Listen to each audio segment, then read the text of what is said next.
예, 반갑습니다. 요즘 여러분 어떻게 지내고 계시나요? 작년 2000년 초부터 시작된 코로나로 인해서 이전에 우리가 겪어보지 못했던 많은 어려움을 겪고 있습니다. 경제적으로도 어렵고 또한 생활적으로도 어렵고요. 그 외에 여러분들 특별히 대학생들, 제가 청년부 같은데 대학생들이 입학을 했는데 학교를 한 몇 번 가보지 못했대요. 그리고 1년이 지나버린 거예요. 특히 2년제 학교 다니는 친구들은 휴학을 해야 될까 고민을 많이 하더라고요. 이렇게 학교도 못 가고 졸업을 해야 되는 건가. 참 안타까운 현실입니다. 뉴스를 볼 때마다 우리의 마음을 시원케 하기보다는 어려운 일들이 너무 많은 것들을 보면서 정치적으로 어떤 분쟁이나 그리고 우리 안에 갖고 있는 코로나로 발생되는 다양한 문제들 때문에 참 많이 어렵습니다. 그리고 또 세계적인 뉴스를 봐도 막 또 미얀마 같은 경우 최근에 군 쿠데타가 일어나서 군부가 선거에 대해서 불만을 갖고 그들이 쿠데타를 일으켜서 장악했어요. 국민들이 연일 데모를 합니다. 민주화 시위를 하고 있죠. 그런데 그들을 무력으로 진압하다 보니까 수많은 살상자들이 발생했습니다. 최근에 저희 교단 아까 말한 선교사님도 어제도 갑자기 소식도 없다가 급하게 비행기편이 생겨서 들어오게 됐다. 미얀마 선교사님이 급하게 지금 최근에 몇 분이 들어오게 됐습니다. 저희 한국 동포들도 거기서 더 안전을 지켜주지 못하는 상황 가운데 한국으로 지금 들어오고 있습니다. 특별편까지 만들어서 지금 한국으로 들어오고 있습니다. 이런 나라들의 분쟁, 그리고 미국 텍사스주의 한파가 그러다친 거 혹시 보셨나요? 원래 텍사스는 미국의 동남부에 있습니다. 서남부 쪽이군요. 서남부 쪽에 있는데 거기는 연일 365일 따뜻한 날씨가 지속되는 지역인데 한파가 닥쳐서 뉴스를 보니까 거북이들이 너무 추워서 막 기절해 있는 모습, 너무 안타깝더라고요. 그리고 너무 추우니까 난방을 켜느냐고 막 급하게 난방을 켰더니 전력이 급하게 많이 사용되면서 전력이 다운돼서 전기가 공급이 중단되고, 그리고 수도가 터져서 물이 공급되지 않고, 그래서 많은 이재민뿐만 아니라 사상자가 발생했습니다. 기상이변이 전 세계 각 곳에서 막 일어나고 있어요.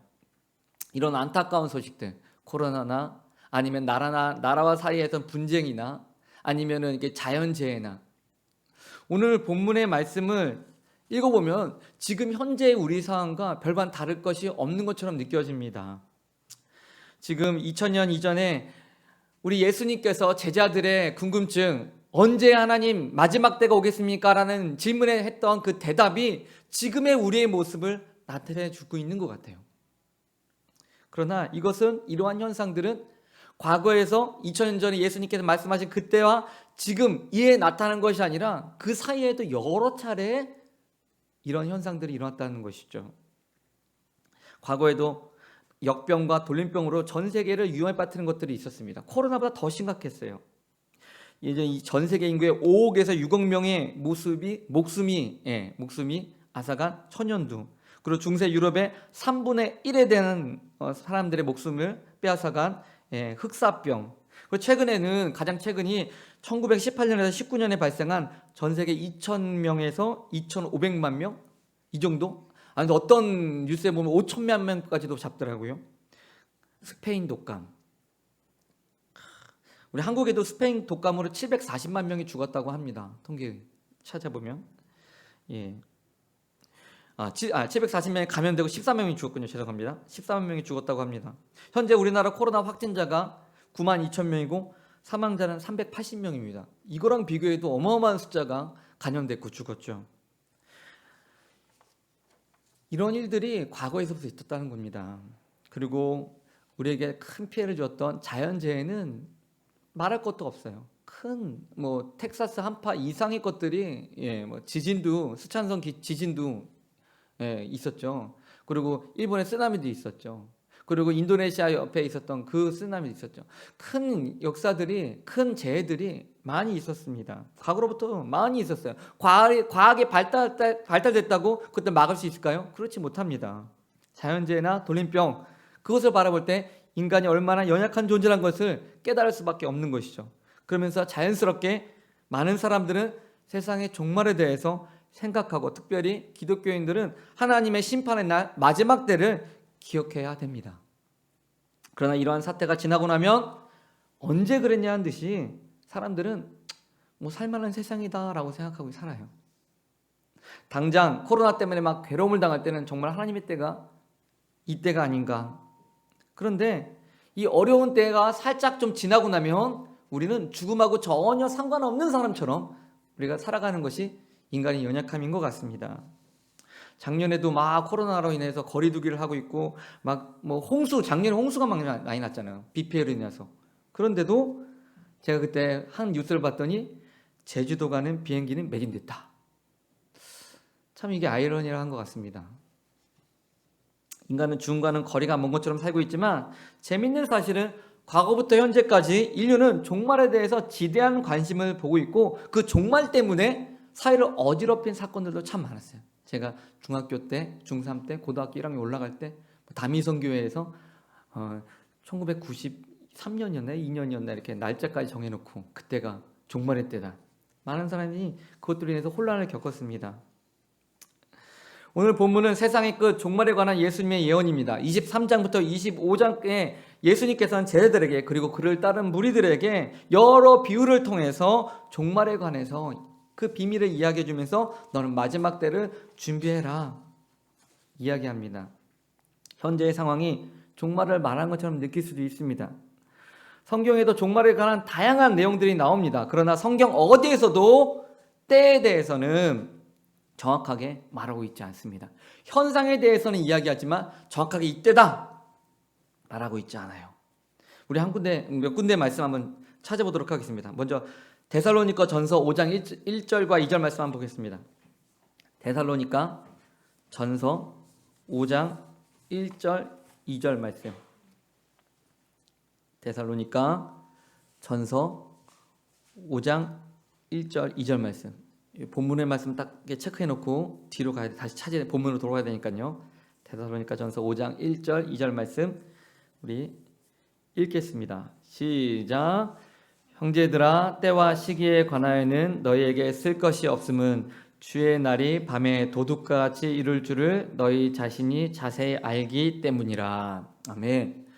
이 마지막 때에 대해서는 관해서는 할 말이 없다는 거죠. 사도 바울도. 왜요? 주의 날이 밤에 도둑과 같이 오기 때문에. 도둑이 예고하고 옵니까? 홍길동처럼? 캐골조로처럼? 아니요. 느닷없이 불식간에 아무도 예상하지 못할 때 온다는 것이죠. 한 군데 더 찾아보겠습니다. 베드로 후서 3장 9절에서 10절입니다. 베드로 후서 3장 9절에서 10절.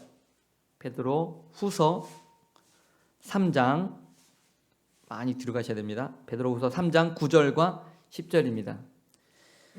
비슷한데 좀 다른 말씀을 이야기하겠습니다. 함께 읽겠습니다. 시작. 주의 약속은 어떤 이들이 더디다고 생각하는 것 같이 더딘 것이 아니라 오직 주께서는 너희를 대하여 오래 참으사 아무도 멸망하지 아니하고 다 회개하기에 이르기를 원하시느니라. 그러나 주의 날이 도둑과 같이 오리니 그날에는 하늘이 큰 소리로 떠나가고 물질이 뜨거운 불에 풀어지고 땅과 그 중에 있는 모든 일이 드러나리로다. 아멘. 주님께서 이 마지막 때를 얘기하면서 어떤 이들에게는 왜 하나님 마지막 때가 이때라고 보니까 징조와 상황을 보니까 이때인 것 같은데 왜 아직 안 오나요? 했을 때 더디 이루어지는 것 같이 생각하나 우리 주님은 기다리고 계신 거였어요. 뭐라고요? 한 영혼이라도 회개하고 돌이켜서 멸망당하지 않기를 바라시는 우리 하나님의 그 절절 끓는 영혼을 향한 그 마음, 그것 때문에 종말은 주님의 마지막 날은 뒤로 조금씩 미뤄지고 있는 거예요. 그런데 뭐라고 합니까? 그러나 계속 미룰 수는 없잖아요. 어느 날 문득 느닷없이 마지막 때 주의 심판의 날, 종말의 날이 다가온다는 것이죠. 그리고 우리는 알고 있죠. 묻겠죠. 어떤 삶을 살았냐고. 주의 백성으로 넌 어떤 삶을 살았냐고. 하나님이 그토록 바라시는 한 영혼이 돌아오는 그 일에 네 삶을 드리고 있냐고. 우리 주님은 여러분의 착한 일, 선행에만 국한된 것이 아니라 영혼을 구원하는 것에 여러분 삶을 드리길 원하신다는 것이죠. 그렇게 원하면서 그 마지막 때를 하루하루 미뤄가고 있는 거예요. 구약에서 다니엘서를 비롯한 요엘, 스가랴, 스바냐, 말라기 등 선지서들을 보면서 현상에 대해서는 많이 말하고 있지만 정확하게 언제다라고 말하고 있지 않습니다. 마지막 날, 여호와의 날에 대해서는 성경에 많이 언급하고 있지만 결국 그 마지막 때는 하나님의 주권에 달려 있는 것이죠. 하나님만이 아신다는 것이, 인간이 가늠할 수 있는 것이 아닙니다. 갑자기 당한 사고처럼 아무도 예상하지 못한 그날에 우리 주님께서 오실 때 우리는 준비되어 있어야 돼요.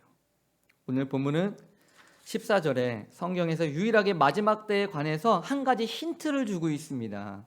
상황을 얘기하는 것이 아니에요. 정확한 우리가 하나님이 언제 오실지를 예상할 수 있는 것. 우리 본문으로 돌아와서 14절 말씀 한번 읽어보겠습니다. 14절 말씀, 본문 마태복음 24장 14절 말씀 읽겠습니다. 시작. 이 천국 복음이 모든 민족에게 증언되기 위하여 온 세상에 전파되리니 그제야 끝이 오리라. 주의 복음이 온 세상에 전파되면 그제야 끝이 온대요. 네. 어떤 선교사가 지금 어느 장소에서 지금도 미 전도 종족에게 복음을 전하는지는 모르겠지만 정말 모든 방언과 백성들에게 복음이 전해졌을 때 비로소 우리 주님은 이 땅에 오신다고 말씀하고 있습니다. 십자가의 복음, 죽었던 영혼을 살리는 이 천국 복음, 이것이 전해졌을 때 아까 베드로후서 3장하고도 통하고 있지 않습니까?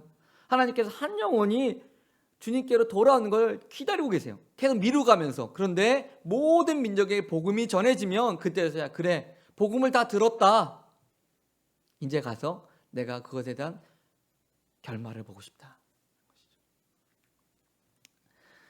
그럼 많은 선교단체들이 이 말씀에 포커스를 맞추고 주의 마지막 때 심판의 날을, 하나님의 날이 우리에겐 두려운 것이 아니죠. 그때는 결국 우리는 하나님의 나라로 들어갈 수 있는 축제의 날이 되는 거예요. 그렇기 때문에 그날 앞당기자. 그래서 천국 복음을 땅 끝까지 전하자라고 막 힘쓰고 있습니다. 한국 선교협의회에서 발표한 통계에 따르면 전 세계의 종족은 12,000 종족이라고 해요. 12,000 종족 이렇게 보고 있어요. 이 중에 아직도 미전도 종족, 한번 전도가 안 된 게 아니라 미전도 종족, 미전도 종족 그 숫자가 남은 게 6,417 종족, 반수가 조금 넘습니다. 그리고 6,417 종족 중에 미접촉 종족이 있어요. 미접촉 종족, 그는 1,140 종족이에요. 선교사도 라디오도 어떤 매체로도 복음이 들어보지 않은 종족인 거예요. 오지에 있는 것이죠. 제가 알는 인도네시아도 꽤 많이 있습니다. 인도네시아는 전 세계 가장 섬이 많은 나라예요. 인구가 2억 8천인데요. 세계에서 4위입니다. 인구로 4위. 전 세계에서 무슬림 인구가 가장 많은 나라가 인도네시아예요. 그런데 거기에 작은 섬에도 뭐 몇백 명이 살고 있는 그런 부족들한테 아직까지도 복음이 전해지지 않았다는 것이죠. 믿는 사람이 없는 그거는 미전도 종족, 아예 복음조차 들어보지 않은 종족이 미접촉 종족이라고 합니다. 그런데 그 종족이 1,140이에요. 근데 어느 순간 빨리 가다가 지금 이 정체계에 들어가 있어요. 선교사들이 오지로 잘 못 들어가고 있습니다. 한 명이라도 예수님께 돌아오는 그때, 그리고 주의 복음이 들려지는 그때야 우리 주님께서 오신다고 하는데 그 일들을 위해서 많은 선교사들이 애쓰고 힘쓰고 있습니다. 저는 20대 때 아까 말씀드린 것처럼 주님, 제가 주님 위해서 헌신하겠습니다 라고 하고 저는 예수전도단이라는 선교단체 간사로 위탁했어요. 그러고 나서 1년 좀 지난 다음에 선교사를 부르심을 입었거든요. 처음에 20대 초반 때 그렇게 간사 생활을 시작하면서 그 당시에는 막 저 나름대로 제 안에 있는 욕심과 갈등과 제 스스로를 다스리려고 하는 옛자와 싸우고 있었어요. 그러면서 20대 때 그 치열한 싸움, 미래가 뭐 어떻게 되지? 하나님이 나를 어떻게 사용하실지, 선교사를 부르신다는데 어떻게 나를 하나님께서 이끌어 가실지. 그리고 20대다 보니까 막 이성에 대한 갈등도 막 있었어요. 그리고 나의 어떤 직업적인 부분에 있어서 나는 간사를 언제까지 할 것이고 나는 하나님 앞에 언제 내가 훈련을 받을 것인지 막 막연한 어떤 어려움들, 관계에 대한 갈등들, 아직 다듬어지지 않는 고등학교 때까지만 해도 또래들끼리만 어울릴 때는 문제가 없는 줄 알았어요. 그리고 군대 가서는 너무 힘들었어요. 그리고 제대하고 나서 선교단체에서 훈련받고 거의 이제 사회생활에 그때 20대 초반에 시작했거든요. 그런데 저는 제가 괜찮은 사람인 줄 알았던데 막 선배, 후배 막 이런 관계들 하다 보니까 관계의 싸움도 막 어려운 거예요. 그래서 저는 그때 그런 욕심이 있었어요. 그냥 시간이 훅 지나가서 30대 중반이 됐으면 좋겠다. 그럼 난 그때쯤 되면 결혼하고 있지 않을까? 자녀도 있지 않을까? 그냥 어려운 과정 다 건너뛰고 그리고 막 그냥 이렇게 어떤 좋은 시절만 지낼 거. 그러다 나중에 시간이 지나니까 어느 순간 제가 삶의 무게가 점점 내 삶을 무겁게 하니까 주여 주여 하면서 주여 오시옵소서. 주님이 하루라도 빨리 이 땅 가운데 오는 것이 제가 편하겠구나라는 생각을 하게 되더라고요. 저는 제 생각만 했던 것 같아요. 그런데 말씀을 깨닫고 나니까 오면 안 되는 거예요. 내가 한 영혼이라도 구원에 올리고 내가 나가서 복음을 전파하기 전까지는 주님은 조금 천천히 오시길 바라는 마음으로 바뀌었어요. 여러분 어떤 생각을 하고 계십니까? 주님이 하루빨리 이 땅 가운데 오시길 바라십니까? 아니면 나와 상관없이 그냥 아는 때에 그냥 오시길 바라시는 거 아닙니까? 어떤 마음을 가지고 있든 빨리 오기를 바라든 아니면 더디 오기를 바라는 정말 하나님의 복음적인 어떤 성경적인 마인드로 살아가시든 하나님이 여러분에게 주어진 변함없는 한 가지는 주의 복음을 전하기 원하신다는 것이죠. 오늘 본문으로 돌아와서 우리 4절 5절 이렇게 말하고 있습니다. 예수께서 대답하여 이르시되 너희가 사람의 미혹을 받지 않도록 주의하라. 많은 사람이 내 이름으로 와서 이르되 나는 그리스도라 하여 많은 사람을 미혹하리라. 마지막 때에 징계되는 분들 제자들에게 미혹을 받지 않도록 주의하라 말씀하십니다. 5절에 많은 사람이 내 이름으로 온다 말합니다. 수많은 적그리스도들이 나타났어요. 우리가 잘 알고 있는 만민중앙교회나 신천지나 JMS나 그러면 하나님의 안산홍 하나님의 교회든 그 외에도 수많은 이단들이 있습니다. 우리나라만 있을까요? 전 세계적으로 너무나 많아요. 그 사람들이 내가 그리스도다, 내가 보혜사다. 제가 예전에 학부 다닐 때 이단에 관련된 수업을 들었는데 우리 교수님이 그 나두상 교수님이라는 분인데 그분이 그런 얘기 하더라고요. 나 다음 주에 성령님 만나러 간다고. 무슨 소리 했더니 다음 주에 신천지 이만희가 자기 법정에 불러서 가야 된다는 거예요. 근데 그분이 자기가 얘기할 때 보혜사라고 그러거든요. 자기를 이만희 그 사람이 자기를 보혜사라고 얘기해요. 다 다음 주에 나 성령님 만나러 간다고. 그래서 그때 막 웃었는데 얼마나 이게 그 사람의 그 자기의 논리로 얼마나 많은 사람들의 눈물을 빼고 가정들을 파탄시키고 안타까운 일이 많은지 미혹돼 버린 것이죠. 미혹돼 버린 거예요. 이 말씀의 원문을 살펴보면 미혹하는 숫자가 많다는 것이 아니라 성도들을 미혹하는 사람들의 행위가 적극적으로 많아진다는 걸 의미하고 있는 거예요. 점점 마지막 때가 되면 될수록 더 많은 거짓 논리들이 그리스도인들을 미혹한다는 것이죠.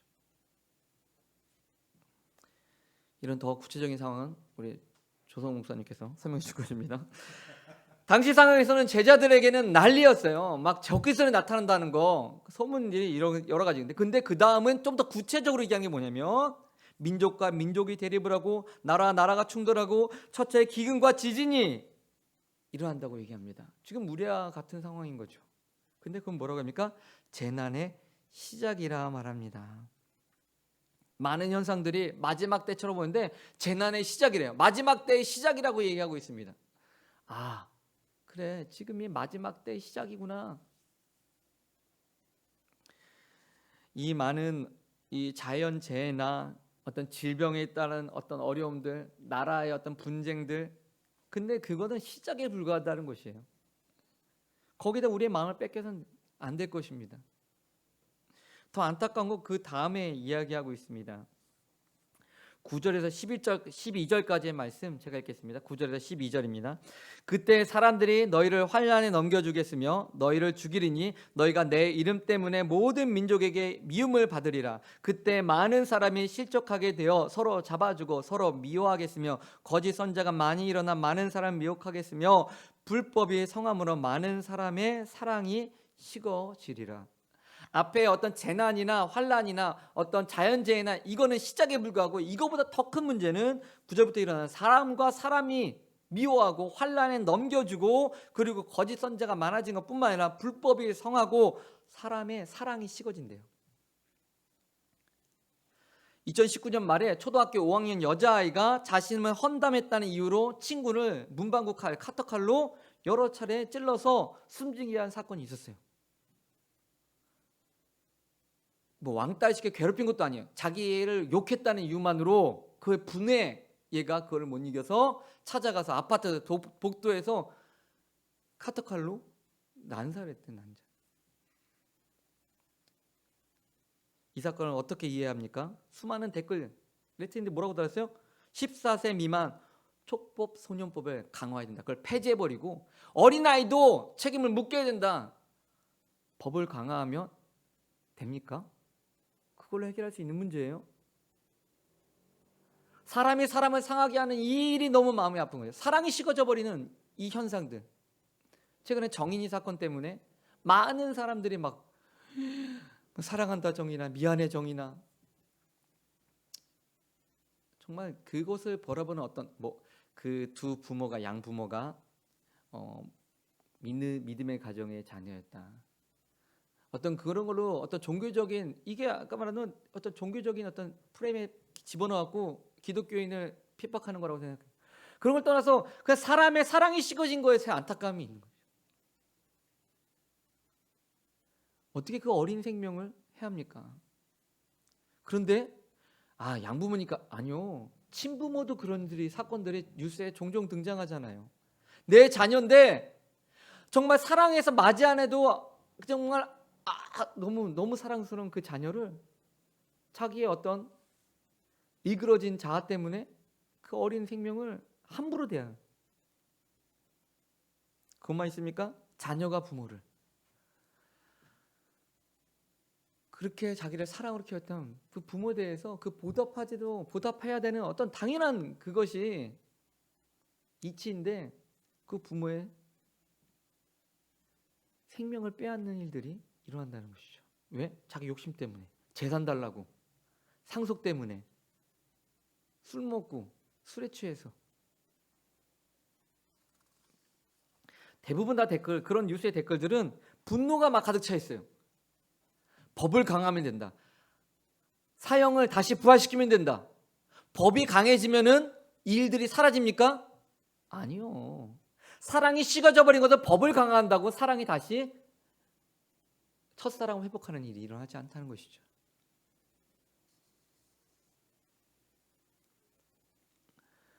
정말 안타까운 것은 이 두 번째 일에 대해서 우리의 마음이 정말 마음이 아픈 거예요. 옛날처럼 이웃과 이웃이 가족처럼 지내는 시절은 지났다고 얘기합니다. 정말 안타까운 일이죠. 자본주의 시장이 모든 사람의 삶을 피폐하게 만들고, 물질 만능주의로 인해서 우리의 목적이 물질로만 바뀌고, 그리고 결국에는 분노를 조절하지 못해서 존중받아야 되고 사랑받아야 될 존재인 사람에 대해서, 그리고 가족에 대해서 함부로 대하는 일들이 일어나는 것이 이 마지막 때의 징조라는 것이에요. 참 우리 마음이 안타깝습니다. 그런데 이렇게 하면 우리 낭망할 수밖에 없잖아요. 그런데 우리 주님은 우리에게 한 가지 이야기해 줬습니다. 그러나 이러한 사건들에 우리의 마음을 빼앗기지 마라. 이런 현상에 대해서 우리의 마음을 빼앗기지 마라. 그리고 13절 말씀 우리 다 같이 읽어보겠습니다. 13절 말씀 본문의 13절 말씀 한 목소리 읽겠습니다. 시작. 그러나 끝까지 견디는 자는 구원을 얻으리라. 이러한 우리의 마음을 무너뜨리는 현상들과 이런 사건들 때문에 우리의 마음이 무너졌지만, 그럼 나는 어떻게 됩니까? 라고 얘기할 때 우리 주님은 그러나 견디는 자는 구원을 얻으리라. 즉 하나님이 우리를 부르시는 그날까지 우리는 견뎌야 되는 것이죠. 어떻게요? 주의 복음을 전하면서. 여기서 끝까지는 견뎌야 된다라고 말하는 이 본문 원어를 살펴보면 헬라어로 오는 휘포메이나스라고 하는데, 휘포메노라는 단어에서 파송된 거예요. 이것도 두 단어가 합성된 겁니다.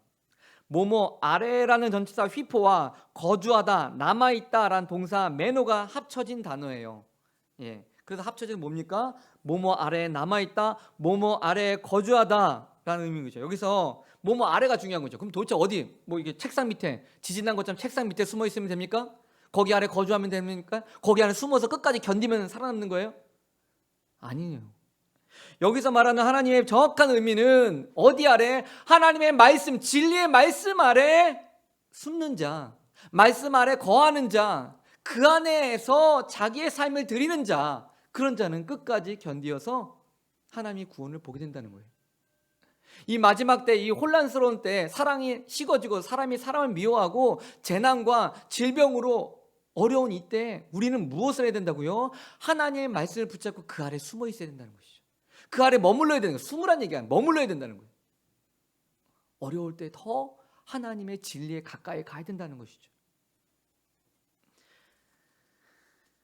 요즘 우리나라 정치를 보면 너무 마음이 어려워요. 아파요. 세상이 좌우로 나뉜 것처럼 나는 좌측, 진보구, 눈 우측, 보수구, 서로 이야기를 들으려지 않고 그냥 서로 원색적인 비난만 하고 있는. 그럼 그리스도인들 어떻게 됩니까? 한쪽으로 탁 붙으면 돼요? 그래도 복음은 보수야. 아니야, 개혁적인 신앙인자 보니까 진보야. 우리 이 형상을 보면서 어느 한쪽으로 붙은 것이 아니라 우리의 머리를 어디다 두고 있냐를 우리는 살펴야 돼요. 내가 한쪽으로 어디로 가는 것이 아니라 나는 말씀 아래에 있느냐, 난 말씀의 그늘 아래에 있는 것인가, 나는 하나님 말씀을 붙잡고 있는 것인가, 하나님 나의 주인이 되어 계시는가, 그게 중요한 것이죠. 내가 진보를 따르냐 보수를 따르냐 좌나 우나 이런 문제가 아니라 내가 하나님 말씀에 사로잡혀 있느냐, 이 문제로 우리는 접근해야 되는 거예요.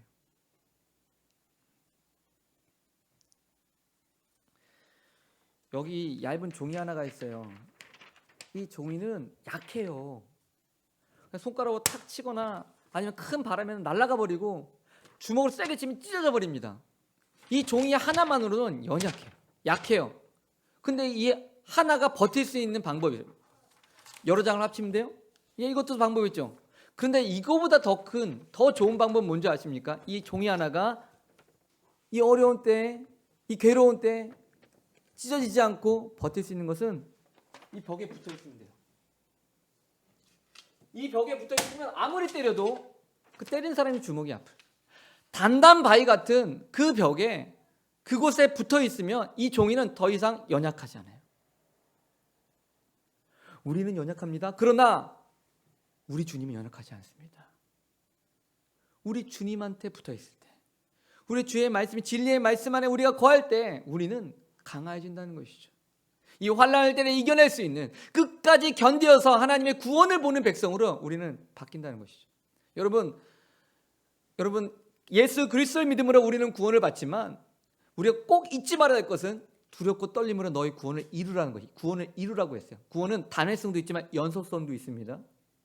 하나님의 구원은 내가 예수 그리스도를 나의 주로 고백하고 내가 회개하고 내가 주님을 나의 구주로 믿습니다. 그럴 때 나는 구원을 받아요. 하지만 우린 구원받는 백성으로서 우리 구원을 이뤄 나가야 돼요. 믿음의 항구에서 떠내려가지 않도록 우리는 항상 힘써야 돼요. 여러분 다 천국 간다고 확신합니까? 저도 확신해요. 하지만 마지막 때 여기서 누구가 하나님의 나라에 같이 들어갈지는 어느 누구 장담할 수 없는 거예요. 그럼 어떻게 됩니까? 우리 부지런히 하나님의 말씀을 붙잡고 살아가야 된다는 것이죠. 이 마지막 때 어두워가던 이 세상에 정말 이 교회 이름처럼 한 명의 신자, 참신자, 한 명의 성도로서 빛을 밝혀줄 그런 자로서 있을 방법이 무엇이냐면 하나님 말씀에 사로잡히는 거예요. 그것밖에 방법이 없습니다. 이 능력이 대단한 게 보시면, 제가 지금 교회에서 전임 생활하다가 사택에 있다가 이제 선교사를 파송하고 다음 사람이 와야 되니까 이제 사람을 뽑았어요, 교회에서. 그리고 저는 사택에서 나와야 됩니다. 그래서 짐을 다 팔고, 뭐 당근마켓 아시죠? 거기서 짐들 다 팔고, 그리고 나눠주고 겨울옷 또 다 줘버렸어요. 여름 나라로 가니까 가끔 들어와서 이불 한 두세 벌 정도만 남겨놓고 다 나눠줬어요. 근데 겨울을 제가 지금 이미 지났어요. 그래갖고 줬던 거 미안한데 하나만 다시 줄래? 이렇게 하고 이제 이렇게 다시 받아서 살았는데 어쨌든 그래서 집을 다 정리하고 짐을 이제 박스로 다 싸고 갈 수 있는 데가 이제 부모님 저희 부모님 지금 어머니 아버님 돌아가시고 어머님만 계신데 어머님의 집이 이렇게 이제 거기에 단칸방 지하방이 있어요. 반지하방 한 단칸 거기에 쫙 벼 있으니까 그러면은 거기에 들어와 있어라. 그래 한 5월달에 가니까 그래서 3월달에 그쪽으로 짐을 다 옮겼어요. 단칸방 조금만 내고 따더라고 막 세 명이 다 잠을 못 자요. 저희 아들 한 명 있었고 저희 아내랑 저희 아들하고 세 명이 일자로 잠을 못 자고 하나는 꼭 옆으로 대각선으로 자거나 아니면 너무 그것도 답답하면 우리 아들한테 올라가서 할머니랑 자라. 그렇게 하고 우리 부부만 이렇게 자고 조그만 그 방에 같이 있었는데 그때 당시 이제 4월 달쯤 5월 달쯤 이제 결국엔 막히고 이제 낙담하고 있을 때 교회 예배도 다 멈춰져 있는 그 상황. 나중에 이제 교회 예배가 다시 재개될 때 저만 이제 교회 교육자니까 성도들 다 못하고 담임 목사님과 교육자들 저는 아직 파송 선교사지만 직분 선교사지만 아직 안 나왔기 때문에 교회에 갔죠. 그래서 주일 아침에 딱 어머니가 이제 아침을 차려주니까 먹고 그리고 교회를 가려고 이제 아침에 딱 올라갔더니 어머니가 항상 주일 아침이면 CTS나 CBS 이런 걸 틀어놓고 계세요 방송. 근데 만나교회 김병성 목사님이 설교를 하고 있더라고요. 그때 설교에 양선이라는 거에 관련해서 설교를 하면서 예화를 탁 든데 어떤 아빠와 아이가 미국이었나 봐요. 서커스를 구경해서 돈을 모아서 정말로 바로 버르던 그 서커스를 보러 딱 가는데 이제 줄을 서서 기다리다 앞에 갔는데 어떤 앞에도 가족이 나란히 와서 표를 살라고 했는데 표 딱 순서가 돼서 그 가족이 되고 잠이 닭이 순서인데 그 가족이 막 몇 표인가 얘기하는데 갑자기 난감해하는 거예요. 알고 봤더니 돈이 모자랐다는 거죠. 그걸 눈치챈 아빠가 자기 주머니에 있던 돈을 쓱 빼갖고 몰래 그 아빠의 앞에 있는 줄 서 있는 아빠의 손에 쥐어줬다는 거예요. 그리고 그냥 끄떡끄떡했다는 거죠. 그분은 너무 고마운 마음으로 눈빛을 이렇게 잠깐 이렇게 고개를 살짝 끄덕이고 그걸 계산해서 그 가족이 들어갔다는 거예요. 그리고 자기를 향해서 그 어린 향해서 아빠가 지금은 이걸 못 보여주겠다. 그런데 하나님께서 또 한 가정에 하나님의 사랑을 베풀게 하셨어. 그걸 설명했더니 그때 그 어린 그 아이가 그것에 대해서 동의하고 그 가족은 돌아와서 가족과 함께 즐거운 시간을 보냈다. 그 예언을 하면서 하나님의 양선은 이런 거다. 그 목사님이 그런 얘기를 한 예언을 들으면서 이런 거다. 하나님의 양선은 아무 때나 내가 베풀 수 있는 베푸는 것이 아니라 하나님께서 딱 상황을 딱 열어주시는 그때가 있다. 그때 자기가 결정을 해서 하나님의 사랑을 베푸는 거. 그것이 선한 그리스도인의 선한 행실 양선이다라는 얘기를 하더라고요. 그래서 그렇구나라는 설교를 밥 먹으면서 들었어요. 그냥 귀등으로 들었고 이제 제가 딱 준비하고 밥 다 먹고 옷을 갈아입고 그러고 딱 나갔어요. 제가 근처에 저희 모교회가 있어 모교회 차를 주차하거든요. 딱 가서 나가려고 막 그런데 저쪽에 뛰어가는데 그 교회 주차장 교회 주차장의 뒤편에 있는데 거기 뒤편에 어떤 한 휠체어에 앉아 있는 군복을 입은 아저씨가 교회를 위아래로 쳐다보더라고요. 그리고 두리번거려요. 처음엔 지나쳤죠. 그리고 차를 이제 제가 이렇게 차를 이렇게 막아놓는 커버가 있어요. 그걸 이제 옮겨놓고 차를 이제 시동을 걸고 차를 뺀 다음에 그 커버를 다시 다른 사람 주차하지 못하게 이렇게 해놔야 되거든요. 커버를 이렇게 차를 빼놓고 커버를 딱 올려놓는데 갑자기 저를 딱 보는 저 아저씨 그러면서 예 그랬더니 혹시 이 교회가 장로교인가요? 순복음인가요? 그래서 이 교회는 장로교입니다. 그랬더니 그런가요? 그럼 혹시 전병훈 목사님하고 같은 교회인가요? 그래서 제가 알기로는 제 모교니까 제가 알기로는 다른 교단입니다. 왜 그러시죠? 했더니 혹시 그럼 이 교회 지금 예배가 있나요? 오늘은 예배가 없습니다. 저희 부모님 여기 다니는데 여기 교회는 오늘 예배가 없습니다. 그렇군요. 그러더라고요. 더 이상 할 말이 없는 줄 알고 딱 돌아서서 몇 걸음 걷는데 뒤에서 중얼중얼 소리로 오늘도 하루 종일 졸졸 굶겠군 딱 그러는 거예요. 굶겠다. 그러니까 교회 가서 뭔가를 얻으려고 했는데 예배를 안 드린다니까 오늘 하루 종일 굶겠구나 라는 말을 하고 고개를 푹 숙이는 게 보이더라고요. 제가 그냥 또박또박 걸어서 차에 딱 탔는데 갑자기 오늘 아침에 들었던 말씀이 딱 불현듯 생각나는 거예요. 양선이다 이게. 하나님께 나에게 하나님의 선한 사랑을 베풀려는 기회구나. 평소 때 같으면 저 교육자인 저도 그냥 휘 하고 갔을 거예요. 그런데 갑자기 그 말씀이 떠올라서 그래. 내가 하나님의 선을 베풀어야 되겠다. 그래서 지갑을 딱 빼서 10,000원짜리 한 장을 가지고 다시 그분에게 돌아왔어요. 저 아저씨, 그랬더니 혹시 식사를 못 하셨나요? 아, 예. 그러길래 이게 10,000원을 주면서 이걸로 꼭 식사하세요.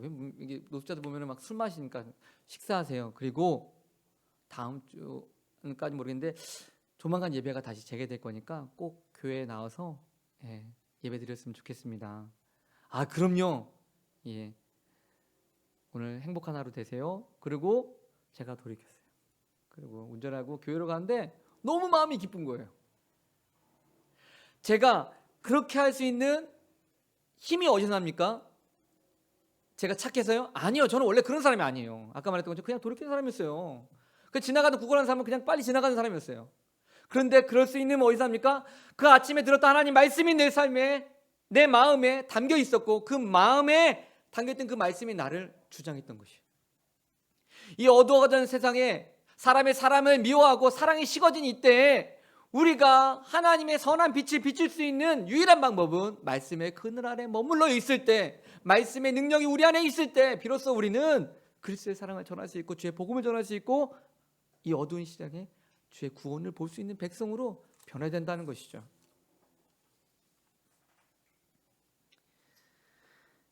이제 한 가지만 살펴보고 말씀 마치겠습니다. 14절 말씀입니다. 이 천국 복음이 모든 민족에게 증언되기 위하여 온 세상에 전파되리니 그제야 끝이 오리라. 그냥 말씀 붙잡고 끝까지 참으면 되는 거 아니요. 아까 뭐라고 했죠? 복음을 전하는 거예요. 그러면 끝이에요. 그냥 무조건 언제가 될지 모르게 참으라는 것만 우리 주님 말씀하지 않으세요. 그 말씀 붙잡고 그리고 그 복음을 전할 때, 그럴 때 우리 주님이 끝이, 그동안 그리고 수고했던 우리를 안아주시고 눈에 눈물을 닦아주시고 수고했다, 착하고 충성된 종아, 너와 나와 함께하겠다. 이제부터 영원토록 내가 너와 함께하겠다. 천국 복음이 온 세상에, 제가 해외에 나가서 복음 전파하는 것은 선교사인 저 같은 사람이 하는 겁니다. 여러분이 다 못 가잖아요. 그런데 이 국내는 여러분이 책임져야 되는 것이죠. 노원구는 여러분이 책임지셔야 돼요. 우리 조 목사님과 함께 여러분 예배드리고 말씀 배우는 것으로 끝나지 말고, 그리고 복음을 들고 전도지를 들고 이 근처로 나가셨으면 좋겠어요. 그리고 누가 듣든 안 듣든 주의 복음을 전한, 어느 순간 어느 때 하나님께서 그 사람의 마음을 감동시킬지 모르기 때문에.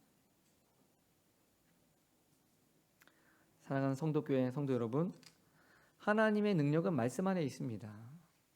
하나님의 능력은 말씀 안에 있어요. 다른 곳에 여러분 길을 찾지 않으셨으면 좋겠습니다. 제가 좋아하는 선교사님이 자녀를 5명을 낳았어요. 5명을. 첫째 아들, 여러분들 이름이 아실까요? 김용희 선교사님 혹시 아시나요? 김용희 선교사님이 5자녀가 있어요. 예. 막 이름이 첫째가 믿음이고 좀 양선이고 막 이렇게 갔는데 맨 마지막에 그만 낳자. 그래갖고 그럼 마지막 끝을 이게 아멘 이렇게 하다가 하나님의 끝은 선교다. 그리고 선교로 끝냈어요. 막내가 선교예요. 진짜. 근데 이 5자녀가 다 선교에 헌신했어요. 다 선교사라는 직함을 달고 있고요. 근데 첫째 아들이 선교지로 나가게 된 거예요. 장성해서 어른이 돼서. 그리고 훈련 받고 나갈 때 이제 파송까지 다 끝내고 이제 그냥 진짜 가족을 떠나서 이제 아프리카로 가는 거예요. 근데 그날따라 또 스케줄이 있어서 이 선교사님은 공항에 못 나갔어요. 엄마가 대신 나갔어요. 아버지는 그럴 수 있어. 그런데 그 첫째 아들이 공항에 가서 이제 가서를 작별할 때 그 엄마가 한 쪽지를 주는 거예요. 아빠가 못 와서 미안하대. 꼭 비행기 타면 읽어봐.